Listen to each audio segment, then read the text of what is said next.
മഹാകവി വള്ളത്തോൾ നാരായണമേനോന്റെ 67ാം ഓർമ്മ ദിനമാണിന്ന്. ആധുനിക കവിത്രയങ്ങളിൽ ഒരാളും കേരള കലാമണ്ഡലത്തിന്റെ സ്ഥാപകനുമാണ് വള്ളത്തോൾ. ദേശസ്നേഹം നിറഞ്ഞു നിൽക്കുന്ന നിരവധി കവിതകൾ വള്ളത്തോളിന്റേതായിട്ടുണ്ട്.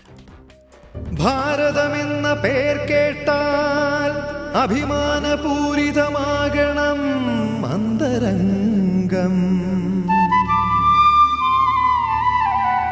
കേരളമെന്നു കേട്ടാലോ തിളയ്ക്കണം ചോര നമുക്ക്, തിളയ്ക്കണം ചോര നമുക്ക് ഞരമ്പുകളിൽ. തികഞ്ഞ ദേശസ്നേഹിയായിരുന്നു മഹാകവി വള്ളത്തോൾ നാരായണമേനോൻ. എഴുത്തിൽ മാത്രമല്ല, പ്രവൃത്തിയിലും ദേശീയ പ്രസ്ഥാനങ്ങളോട് ചേർന്നു നിന്നു വള്ളത്തോൾ. ഐത്തോച്ചാടനത്തിനും സമത്വത്തിനും സാഹോദര്യത്തിനും വേണ്ടി നിലകൊണ്ടു.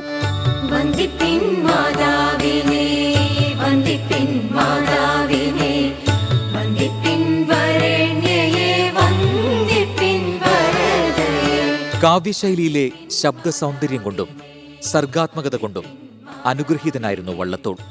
അച്ഛനും മകളും, ബന്ധനസ്ഥനായ അനിരുദ്ധൻ, മഗ്ദലന മറിയം, ശിഷ്യനും മകനും, സാഹിത്യമഞ്ജരി, ബധിരവിലാപം തുടങ്ങി എത്രയോ രചനകൾ. മഹാത്മജിയുടെ ആദർശങ്ങളിൽ അടിയുറച്ചു വിശ്വസിച്ച വള്ളത്തോൾ ഗാന്ധിജിയെക്കുറിച്ച് എഴുതിയ കൃതിയാണ് എന്റെ ഗുരുനാഥൻ. മഹാത്മജി മരിച്ചപ്പോൾ എഴുതിയ വിലാപകാവ്യമാണ് ബാപ്പുജി. ലോകമേ തറവാടു തനിക്ക്, ഈ ചെടികളും പുൽകളും പുഴുക്കളും കൂടി തൻ കുടുംബക്കാർ. വാൽമീകി രാമായണം, അഭിജ്ഞാന ശാകുന്തളം, സ്വപ്നവാസവദത്തം തുടങ്ങി നിരവധി കൃതികൾ മലയാളത്തിലേക്ക് വിവർത്തനം ചെയ്തു.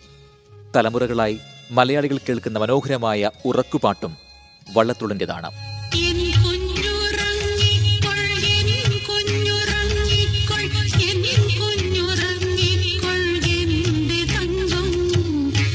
കേരളത്തിന്റെ തനത് കലകളെ പ്രോത്സാഹിപ്പിക്കാൻ വള്ളത്തോൾ നാരായണമേനോൻ സ്ഥാപിച്ച കേരള കലാമണ്ഡലം കേരളത്തിന്റെ അഭിമാനമായി വളർന്നു.